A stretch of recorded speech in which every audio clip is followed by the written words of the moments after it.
The sun hung low in the sky, casting long shadows across the clearing near the United Nations headquarters in New York City.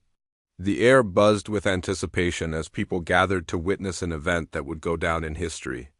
A sleek silver spaceship descended silently from the heavens, its surface shimmering like liquid metal under the fading sunlight.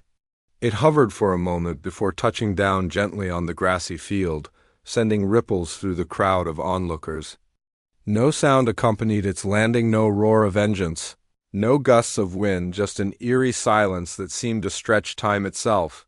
Among the humans waiting to greet the visitors stood Claire Bennett, a diplomat known for her sharp mind and calm demeanor. She adjusted the collar of her suit, her eyes fixed on the alien craft. Beside her was Daniel Harper, a scientist whose passion for understanding other species had earned him a spot on this historic occasion. Both were chosen not only for their expertise, but also for their ability to remain composed under pressure. They exchanged a quick glance as the ship's hatch began to open, revealing a group of beings unlike anything Earth had ever seen. The aliens stepped out one by one, their movements fluid and deliberate. They were tall and slender, their translucent skin glowing faintly, as if lit from within. Their features were delicate yet striking, with large, almond-shaped eyes that reflected light like polished gemstones. Each of them wore simple robes made of a material that seemed to shift colors depending on how the light hit it. At the forefront of the group was Kale, their designated emissary. His presence commanded attention without being imposing. There was something about him that radiated authority. Though his expression remained unreadable. As Kale approached, he stopped a few feet away from Claire and Daniel. He tilted his head slightly, studying them with those luminous eyes. A small device strapped to his wrist emitted a soft hum, translating his words into English. "We have observed your planet from afar," he said, his voice smooth and resonant, almost musical. "Your species is unique among those we have encountered. Tell us, what is Earth's apex predator?" Claire blinked at the question, surprised by its simplicity. Apex predators were creatures at the top of food chains, animals that ruled over others through strength and cunning. Lions, sharks, eagles, all powerful hunters in their own right. But she knew this wasn't just a casual inquiry. These beings wanted to understand humanity's place in the natural order. She glanced at Daniel, who gave her a subtle nod of encouragement. Turning back to Kale, she allowed herself a faint smile. "You might be surprised by the answer," she said, her tone measured but confident. Then, lifting her hand slowly, palm facing upward, she added, "It's standing right here." A murmur rippled through the human delegation behind her, some suppressing chuckles while others furrowed their brows in confusion. Kale's companions exchanged glances, their expressions difficult to read due to their alien physiology. One of them emitted a low hum sound that carried a hint of skepticism. Kale himself remained impassive, though his gaze lingered on Claire's raised hand as if trying to decipher its significance. Daniel cleared his throat, stepping forward to elaborate. "What my colleague means is that humans aren't defined solely by physical strength or size. We're adaptable, intelligent, and resourceful. Those qualities make us dominant, not brute force." He gestured toward the bustling cityscape visible beyond the clearing. "Look around you. Everything you see here, from the buildings to the technology, is a testament to what humans can achieve when they put their minds to it." Kale tilted his head again, considering Daniel's words. "Adaptability and intelligence are indeed valuable traits," he acknowledged. "But tools and structures are external manifestations. They do not define a species intrinsically." His gaze shifted back to Claire, who still held her hand aloft. "Explain this gesture." "What does it signify?" Claire lowered her hand slightly, tucking it into the pocket of her blazer. "It signifies potential," she replied. "Humans may not be the strongest or fastest creatures on Earth, but we possess something far more powerful: imagination. With our hands we create, with our minds we innovate, and with our will we overcome any obstacle." She paused, letting her words sink in. "That's why we're Earth's apex predator, not because we hunt, but because we adapt and conquer." Kale's Companions exchanged another series of hums, their body language suggesting quiet debate. Kale, however, continued to study Claire with an intensity that made her feel both scrutinized and respected. Finally, he spoke again. "Potential means little without action," he said. "Show me something tangible. Prove your claim." Claire nodded, unfazed by the challenge. She turned to Daniel, exchanging a brief look that conveyed both determination and excitement. This was their chance not just to demonstrate humanity's capabilities, but to bridge the gap between two vastly different civilizations. "Very well," she said, addressing Kale once more. "If you'll accompany us, we'll provide a demonstration that should clarify things." With that, the stage was set. The aliens agreed to follow the humans to a secure facility where they could observe firsthand what made humanity so formidable. As they boarded vehicles provided for transportation, Claire couldn't help but feel a spark of pride mixed with nervous energy. This meeting wasn't just about answering a question, it was about defining humanity's identity on a cosmic scale. And as she settled into her seat, watching the alien delegation through the window, she realized that the true test lay ahead. For now, the aliens viewed humans as curious anomalies, perhaps even insignificant compared to their own advanced civilization. But Claire knew better. Humans weren't just survivors. They were creators, thinkers, and dreamers. And as the convoy moved toward the facility, she felt certain that by the end of this encounter, the aliens would see Earth and its apex predator in a whole new light. The convoy carrying the human delegation and their alien guests arrived at a remote desert facility, its sprawling structures blending seamlessly with the arid landscape. The facility was designed for showcasing advanced military technology, but today it served a different purpose: to demonstrate humanity's ingenuity and adaptability. As the vehicles came to a halt, Claire Bennett stepped out first, shielding her eyes from the harsh sunlight as she surveyed the area. Behind her, Daniel Harper followed closely, his notebook already in hand, ready to document every detail of the interaction. Kale and his companions emerged next, their shimmering forms standing out starkly against the dusty terrain. They moved with an effortless grace, their robes fluttering slightly in the dry wind. Kale's expression remained neutral, though his large, luminous eyes scanned the surroundings with keen interest. His companions exchanged soft hums, their communication methods still largely indecipherable to the humans. Claire approached them, her posture relaxed but confident. "Welcome," she said, gesturing toward the facility. "This is where we'll show you what humans are capable of. I think you'll find it enlightening." Kale inclined his head slightly, his gaze fixed on Claire. "We await your demonstration," he replied, his voice smooth and measured. "But remember, tools and machines do not define a species intrinsically. Show us something that reflects your true nature." Claire nodded, unfazed by the challenge. She led the group toward the first display area, where rows of fighter jets stood ready on the tarmac. The sleek aircraft gleamed under the sun, their engines silent for now but brimming with potential energy. A pilot in uniform stepped forward, saluting Claire before turning to address the gathering. "These are some of our most advanced fighter jets," the pilot explained, his voice steady and professional. "They're designed for speed, precision, and versatility. Watch closely." With that, the engines roared to life, the sound reverberating across the desert like thunder.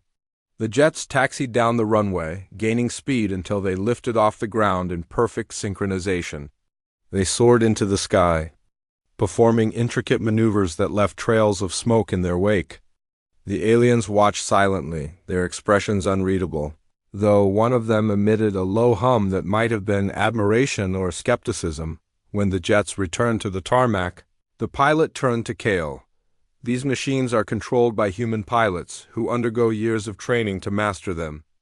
They represent the pinnacle of our engineering and skill." Kale studied the jets for a moment before responding. "Impressive," he admitted, "but as I said earlier, machines are tools. Tools do not define a species. What else can you show?" "Views?" Claire exchanged a glance with Daniel, who gave her a subtle nod. "Follow me," she said, leading the group to the next area of the facility. Here, Drones buzzed overhead, their movements precise and coordinated. Some carried payloads while others conducted surveillance, their cameras capturing every detail of the landscape below. Nearby, automated weapon systems demonstrated their targeting capabilities, locking onto simulated threats with uncanny accuracy. These drones and systems operate autonomously, Daniel explained, stepping forward. They're programmed to make decisions based on data and algorithms. But even these sophisticated machines are designed and controlled by humans. Kale tilted his head slightly, his glowing eyes narrowing ever so subtly. Again, impressive, he said. But autonomy and precision are traits of machines, not living beings. You claim humans are Earth's apex predator. Show me something that reflects your intrinsic nature. Claire smiled faintly, sensing the depth of Kale's curiosity. She gestured for the group to follow her once more, this time into a large laboratory within the facility. Inside, holographic projections filled the air, displaying scenes from humanity's history. Wars, revolutions, scientific breakthroughs, and cultural shifts unfolded in vivid detail, each image accompanied by a brief explanation. "This is who we are," Claire said, her voice steady and clear. "Humans are defined by our ability to adapt and evolve. We face challenges, sometimes self-inflicted, and find ways to overcome them. Look at how far we've come, from simple tools to exploring the stars." Kale and his companions observed the projections intently, their hums growing softer and more contemplative. One of the aliens reached out as if to touch a hologram depicting the invention of the wheel, only to withdraw its hand when the image flickered harmlessly. Daniel stepped closer to Kale, his tone thoughtful. "Our greatest strength isn't just in our tools or machines. It's in our minds, our creativity, our refusal to accept limits. We dream, we imagine, and then we make those dreams reality." Kale turned to Claire, his expression still inscrutable. "Dreams and imagination are powerful concepts," he said. "But potential means little without action. Show me something tangible, something that proves your claim." Claire met his gaze without hesitation. She raised her hand again, this time curling her fingers into a loose fist. "This may look harmless," she said, her voice calm but firm, "but it holds the potential to reshape worlds. With our hands, we create. With our minds, we innovate. And with our will, we conquer." Kale studied her hand for a moment, his luminous eyes reflecting the faint glow of the holograms around them. Then he nodded slowly. "Potential is indeed intriguing," he said. "But actions speak louder than words. Prove it." Claire felt a surge of determination as she led the group to the final part of the demonstration. In a corner of the lab, Maria Lopez, an engineer known for her resourcefulness, stood beside a table cluttered with spare parts and tools. Beside her, Ethan Cole, a former soldier turned survival expert, waited patiently. Claire introduced them briefly before turning to Maria. "Show them what you've prepared," she said. Maria nodded, her hands moving quickly as she assembled a small device from the components on the table. Within minutes, she held up a compact radar system, its screen lighting up with real-time data about the surrounding area. "This is what we can do with limited resources," she explained. "Adaptation and problem-solving are second nature to us."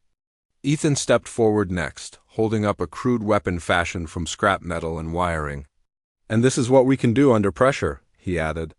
"Survival isn't just about having the best tools, it's about making do with what you have."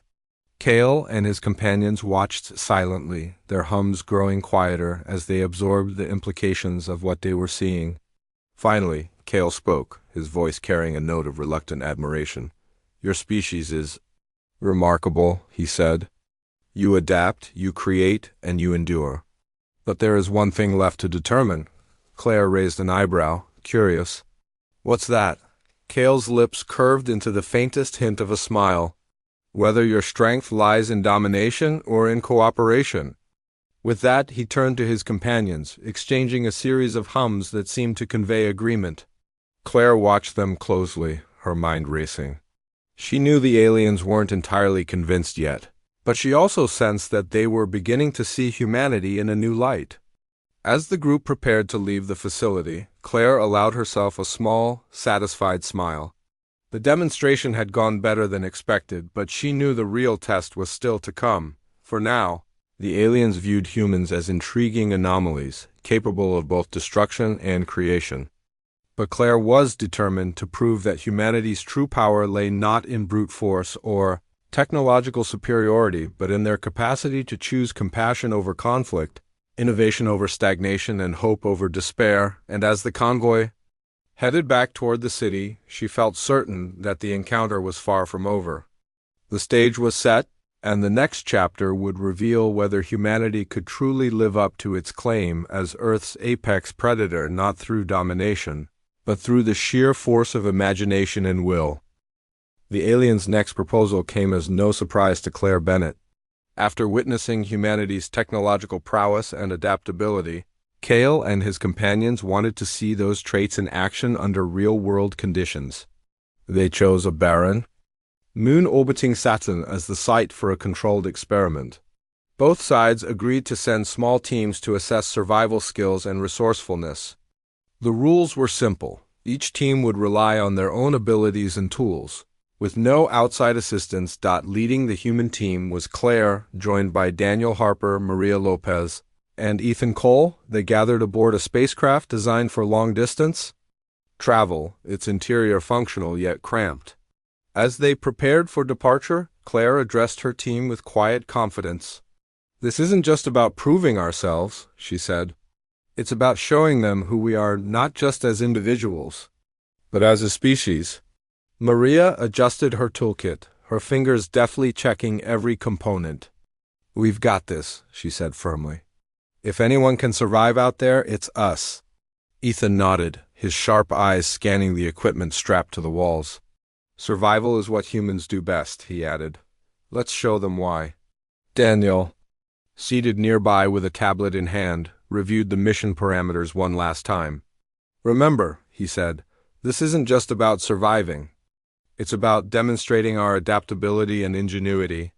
Every decision we make counts." With that, the spacecraft launched, carrying the human team toward the desolate moon. Meanwhile, the alien delegation departed in their sleek, silver vessel, its design far more advanced than anything humanity had ever built. The journey took several hours, during which the humans used the time to strategize and prepare mentally for the challenges ahead. When they arrived, the moon's surface greeted them with an unrelenting harshness. The ground was covered in fine gray dust, and jagged rocks jutted out like broken teeth. The sky above was a deep black, dotted with distant stars and the faint glow of Saturn hanging in the distance. The temperature was freezing, and the winds howled relentlessly, carrying abrasive particles that stung exposed skin. The two teams landed within sight of each other, though neither approached immediately. The aliens disembarked first, their movements fluid and unhurried. They seemed almost at ease in the hostile environment, their translucent skin glowing softly even in the dim light. Cale raised a hand, signaling his team to begin their tasks. Claire watched them for a moment before turning to her own group. "Let's get to work," she said. "We need shelter, warmth, and a plan. Maria, you're on structural design. Ethan, gather whatever materials you can find. Daniel, keep track of resources and environmental data. I'll coordinate everything." Maria nodded, already sketching a rough blueprint on her tablet. Using pieces of their landing pod and spare parts, she devised a makeshift shelter. Within hours, they had constructed a sturdy structure insulated with layers of reflective foil scavenged from the ship. Inside, they huddled together for warmth, sharing energy bars and ration packs while discussing their next steps. Outside, the winds continued to batter the landscape, but the shelter held firm. Ethan returned with an armful of jagged rocks and metal fragments, laying them down near Maria. "Found some useful stuff," he said. "Not much, but it's something." Maria examined the materials, nodding approvingly. "Good, we might be able to use these for tools or weapons if needed." Meanwhile, Daniel monitored the weather patterns and mapped out potential hazards. He pointed to a cluster of craters on his tablet. "There's a meteor storm coming," he warned. "It could hit any time tonight. We need to reinforce the shelter." Claire frowned, her mind racing. How bad is it going to be? Bad enough, Daniel replied grimly. We'll need to secure everything tightly and stay low. If the aliens don't have proper protection, they might struggle. As night fell, the temperature plummeted further, and the first meteors streaked across the sky, leaving fiery trails in their wake. The storm intensified quickly, pelting the surface with debris. Inside the shelter, the humans braced themselves, listening to the relentless barrage outside. Despite the chaos, they remained calm, trusting in their preparations. In contrast, the aliens' protective fields began to falter under the storm's intensity. Their shimmering barriers flickered, struggling to repel the larger meteors. One by one, they retreated into their ship, seeking refuge from the onslaught. Cale stood outside for a moment longer, his expression unreadable as he watched the storm rage around him. Claire noticed their retreat from the safety of the shelter. She hesitated, then turned to her team. "They're in trouble?" she said. Quietly. "Their shields aren't holding." Ethan frowned, his grip tightening on a makeshift spear he'd fashioned earlier. "So that's their problem, not ours." Claire shook her head. "No, it's not. This isn't about winning or losing. It's about showing them what we're capable of, including compassion." Maria looked up from her work, her brow furrowed. "You want to help them, after all this?" "Yes," Claire replied firmly. "Survival isn't just about enduring hardship. It's about making choices that reflect who we are. If we leave them to fend for themselves, what does that say about us?" Daniel nodded slowly, understanding her reasoning. "She's right.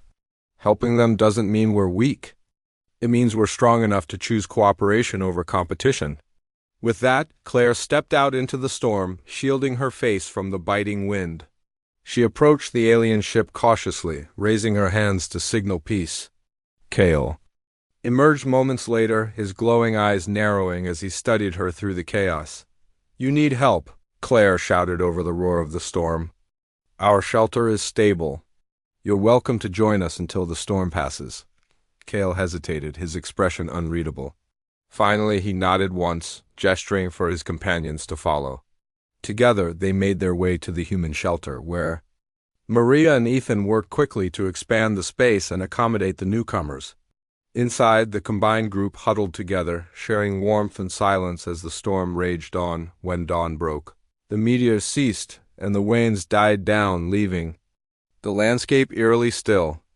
Cale regarded Claire with newfound respect, his voice soft but sincere. "You could have left us," he said. "Why didn't you?" Claire met his gaze without flinching. "Because winning isn't everything," she replied. "Sometimes cooperation is more powerful than conquest." She extended her hand, palm open, in a gesture of friendship. "And sometimes the deadliest weapon is choosing not to fight." Cale studied her hand for a long moment before reaching out to touch it lightly. His skin was cool and smooth, unlike anything Claire had ever felt. "Your species is complex," he admitted. "Fragile yet resilient. Chaotic yet compassionate. Perhaps Earth's apex predator is not defined solely by strength, but by choice." Claire smiled faintly, lowering her hand. "Exactly, that's what makes us human." As the two groups prepared to leave the moon, Claire couldn't help but feel a sense of accomplishment. The aliens hadn't just seen humanity's ability to survive, they'd witnessed its capacity for kindness and collaboration. And though the encounter was far from over, she knew they had planted a seed of understanding that might grow into something greater. For now, the stage was set for the final phase of their interaction. The humans had proven their adaptability, ingenuity, and willingness to cooperate. But the true test lay ahead, whether the aliens would come to see humanity not as rivals, but as equals and perhaps as friends. The final phase of the test took place deep within a cavern system on the barren moon. Both teams were tasked with retrieving a cache of valuable crystals hidden in the labyrinthine tunnels. These crystals, glowing faintly with an otherworldly light, were said to hold immense scientific value. The aliens and humans would compete not violently, but strategically to see who could secure the crystals first. Cale and his companions entered the caves first, relying on their heightened senses and bioluminescent markings to guide them. Their movements were fluid and precise, their bodies adapting effortlessly to the dim, uneven environment. They moved silently, leaving no trace of their passage except for the soft hums that echoed faintly through the tunnels. To them, this challenge seemed straightforward, an opportunity to showcase their natural abilities and symbiotic connection to their surroundings. Meanwhile, the human team prepared carefully before entering. Claire gathered her group near the mouth of the cave, her voice calm but firm as she outlined their strategy. "We don't have their advantages," she began, "but we have something just as powerful, our resourcefulness." Maria set up markers. "So we don't get lost. Ethan, keep an eye out for hazards. Daniel, monitor the air quality and map the tunnels. And remember, teamwork is key." Maria nodded, pulling out cans of phosphorescent paint. She began marking the walls with bright, glowing symbols at regular intervals, creating a trail they could follow back. Ethan adjusted the straps of his backpack, ensuring his tools and supplies were secure. Daniel held up a handheld scanner, checking for oxygen levels and structural stability. Satisfied with their preparations, the group stepped into the darkness. The caverns were vast and treacherous, filled with jagged stalactites and narrow passages that twisted unpredictably. The air grew colder the deeper they went, and the faint glow of the crystals cast eerie shadows on the walls. Despite the challenges, the humans moved methodically, communicating through hand signals and whispered instructions. Every step was deliberate, every decision weighed carefully. At one point, Claire paused, raising her hand to signal silence. Her sharp eyes scanned the area, catching a flicker of movement in the distance. She motioned for her team to crouch low, listening intently. Moments later, they heard the faint hum of the aliens' distress calls echoing through the caves. It seemed Kale's team had underestimated the complexity of the tunnels and become disoriented. Claire exchanged a glance with Daniel, who nodded slightly. She turned to Maria and Ethan, her expression thoughtful. "We can use this to our advantage," she whispered. "But we're not here to exploit their mistakes. Let's find them and offer help if they'll accept it." Maria frowned, her voice barely audible. "Are you sure? This could be our chance to win outright." Claire shook her head firmly. "Winning isn't the point. Remember why we're here. We're not just proving ourselves, we're showing them what it means to be human." With that, the group pressed forward, following the sound of the aliens' hums. They moved cautiously, mindful of potential traps or unstable terrain. When they finally found Kale and his companions, the aliens were huddled together in a small chamber, their bioluminescent markings dimmed by exhaustion. Kale looked up as Claire approached, his luminous eyes reflecting both surprise and suspicion. "You're lost," Claire said simply, her tone neutral but not unkind. "Let us help you." Kale hesitated, studying her closely. His companions exchanged hums, their body language tense. Finally, he nodded once, accepting her offer. Claire gestured for Maria to lead the way, using the glowing markers as a guide. The combined group retraced their steps, navigating the winding tunnels until they reached the chamber where the crystals were stored. Inside, the crystals pulsed, with a soft, rhythmic light, casting the room in hues of blue and green. The sight was mesmerizing, even to those who had seen countless wonders in their lifetimes. Kale stepped forward, his gaze fixed on the glowing stones. "These are what we came for," he murmured. "They hold knowledge beyond measure." Claire nodded, understanding the significance. "Take what you need," she said. "There's enough for both of us." Kale turned to her, his expression unreadable. "You would share them? After all this?" "Yes," Claire replied without hesitation. "Knowledge should be shared, not hoarded. That's how progress happens." The aliens worked quickly, collecting several of the crystals and storing them in containers designed to preserve their energy. Meanwhile, the humans gathered a smaller number, careful not to take more than necessary. When the task was complete, the two groups stood facing each other in the dimly lit chamber, the weight of the moment hanging heavy in the air. Kale broke the silence first. "Your actions today, they defy logic," he admitted. "Why would you risk your own success to aid your rivals?" Why would you share when you could claim victory? Claire smiled faintly, her voice steady and clear. Because humanity isn't defined by competition alone. We're at our best when we work together, when we lift each other up instead of tearing each other down. Winning doesn't always mean taking, it can also mean giving. Cale tilted his head slightly, his glowing eyes narrowing ever so subtly. And yet, your history tells a different story. Wars, destruction, greed, they are part of your legacy as well. That's true, Claire acknowledged. But so are compassion, innovation, and hope. No species is perfect, Cale. What matters is how we choose to move forward. Today, we chose cooperation over conflict. That's what makes us strong. Cale studied her for a long moment, his expression softening imperceptibly. Then he extended his hand, palm open, mirroring the gesture Claire had made earlier. Perhaps there is truth in your words, he said quietly. Perhaps Earth's apex predator is not defined solely by strength, but by choice. Claire reached out, her hand meeting his in a tentative but meaningful connection. The moment passed quickly, but its impact lingered. As the two groups made their way back to the surface, the tension between them had shifted. What had begun as a test of dominance had evolved into something deeper, a mutual respect born from shared experiences and unexpected acts of kindness when they emerged from the caves. The sun, or rather Saturn's distant glow, was rising over the horizon, bathing the desolate landscape in pale light. The humans and aliens stood side by side, gazing out at the stark beauty of the moon. For a brief moment, the differences between them seemed less important than the bonds they had forged out as they prepared to part ways. Cale addressed Claire one last time. You have given us much to consider, he said. Your species is unlike any we have encountered, fragile yet resilient, chaotic yet compassionate. Perhaps there is wisdom in your approach, wisdom we would do well to embrace. Claire nodded, her smile warm but tinged with humility. Thank you, Cale. I hope we've shown you that humanity's greatest strength lies not in what we take, but in what we create, share, and protect. With that, the aliens boarded their sleek vessel, its surface shimmering like liquid metal under the light. The humans watched as the ship ascended into the sky, disappearing into the void beyond.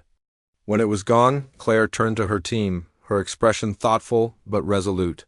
Well, she said, breaking the silence. That was something, Daniel chuckled softly, shaking his head. Something indeed. Do you think they'll come back? Probably, Claire replied. But next time, maybe they'll come as friends instead of observers. She glanced down at her hand, flexing her fingers thoughtfully. After all, we showed them that even the smallest gestures can change the course of history. The group fell silent, each lost in their own thoughts as they prepared to return to Earth. The encounter had been challenging, unpredictable, and transformative, a testament to humanity's ability to adapt, innovate, and connect. And though the future remained uncertain, one thing was clear: the seeds of understanding had been planted, and they might one day blossom into something extraordinary. Now, the stage was set for what lay ahead, not just for humanity, but for the endless possibilities of the universe. The aliens departed Earth with a revised understanding of humanity. What had started as a mission to categorize and analyze humans ended as something far more profound, a glimpse into the complexities of a species that defied easy definition. Cale and his companions left behind not just data, but memories of interactions that challenged their preconceived notions. They had come expecting to find either a primitive race or an aggressive one, but instead discovered beings who were both fragile and resilient, chaotic yet compassionate, back on Earth. Claire Bennett stood on a hill overlooking the city, the lights below twinkling like stars against the darkening sky. The encounter with the aliens felt surreal now, almost dreamlike, yet she knew it had been very real. Beside her, Daniel Harper mused aloud, breaking the quiet. Do you think they'll come back? Claire turned to him, her expression thoughtful. Probably, she said after a pause. But next time, maybe they'll come as friends instead of observers. Daniel nodded slowly, his gaze fixed on the horizon. And that's quite a shift from where we started. I mean, they came here thinking they'd meet Earth's apex predator and found While us, Claire chuckled softly, folding her arms against the evening chill. Exactly. And isn't that the point? Being human isn't about fitting neatly into categories. It's about being unpredictable, adaptable, creative. We're not perfect, but we're always striving to be better. Maria Lopez and Ethan Cole joined them a few moments later, carrying thermoses of hot coffee. Maria handed one to Claire before taking a sip from her own. So, what now? She asked. We've shown them what we're capable of. Do we just wait for their next move? Ethan shrugged, leaning against a nearby tree. For now, yeah. But if they do come back, and I agree with Claire, they probably will, we need to keep proving ourselves. Not just to them, but to ourselves. Too, Claire nodded, appreciating Ethan's perspective. You're right. This wasn't just about convincing them that we're worthy of respect. It was about reminding ourselves of what makes us strong. Our ability to cooperate, innovate, and choose compassion over conflict. It's what sets us apart. Daniel pulled out his notebook, flipping through pages filled with notes and sketches from the encounter. I've been thinking about something Cale said, he admitted. He called us fragile yet resilient. At first, I thought it was contradictory. But now I see it differently. Fragility doesn't mean weakness. It means we're aware of our limits and we push past them anyway. Maria smiled faintly, her eyes reflecting the distant glow of the city lights. And resilience doesn't mean we don't struggle. It means we keep going, no matter how hard things get. Claire listened to her team's reflections, feeling a deep sense of pride. Each of them had played a vital role in shaping the outcome of the encounter, and together they had demonstrated humanity's greatest strengths. She glanced down at her hand, flexing her fingers thoughtfully. You know, she said, Cale kept asking me about this gesture, the raised hand. He wanted to understand what it meant. And what did you tell him? Daniel asked curiously. I told him it signifies potential, Claire replied. Not just physical strength or dominance, but the power to create, adapt, and connect. Every time I lifted my hand, I was showing him that even the smallest actions can have the biggest impact. Ethan grinned, raising his own hand in mock salute. Well, mission accomplished then. You definitely made an impression. They all laughed softly, the tension of the past days melting away in the cool night air. For a moment, none of them spoke, content to simply stand there and watch the world stretch out before them. The city buzzed with life below, its streets alive with people going about their routines, unaware of the monumental event that had just taken place. As the hours passed, the group eventually dispersed, each heading home to rest and reflect. Claire stayed behind a little longer, savoring the quiet solitude. She thought about everything that had happened, the challenges, the choices, the moments of connection, and realized how much the experience had changed her. It wasn't just about proving humanity's worth to the aliens.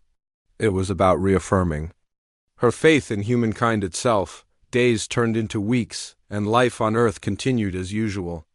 News outlets briefly covered the alien visit, framing it as a mysterious but peaceful encounter. Governments debated the implications, scientists analyzed the data, and ordinary people speculated about what it all meant.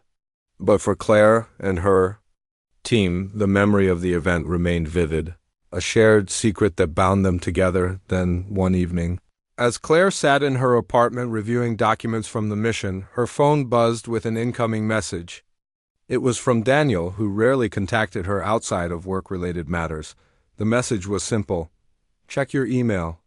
Curious, Claire opened her inbox and found a single file attachment labeled Transmission.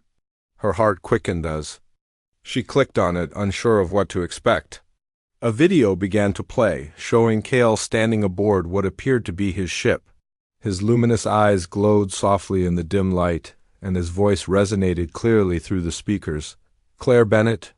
He began, his tone measured but sincere. On behalf of my people, I wish to express gratitude for the insights you provided during our recent visit. Your species is unlike any we have encountered, a paradox of vulnerability and strength, chaos and order, destruction and creation. You have taught us that true power lies not in domination, but in choice. He paused, his glowing gaze seeming to pierce through the screen. We will return someday, not as observers but as partners. Until then, may your journey continue to inspire those who seek to understand the cosmos and themselves." The transmission ended abruptly, leaving Claire staring at the blank screen. Her mind raced with possibilities, her emotions a mix of excitement and awe. She replayed the message several times, committing every word to memory. When she finally looked up, she noticed the sun beginning to rise outside her window. Casting golden light across the room, Claire smiled faintly, feeling a renewed sense of purpose. The aliens' departure wasn't the end, it was the beginning of something greater. Humanity had proven itself not just as survivors but as creators, thinkers, and dreamers.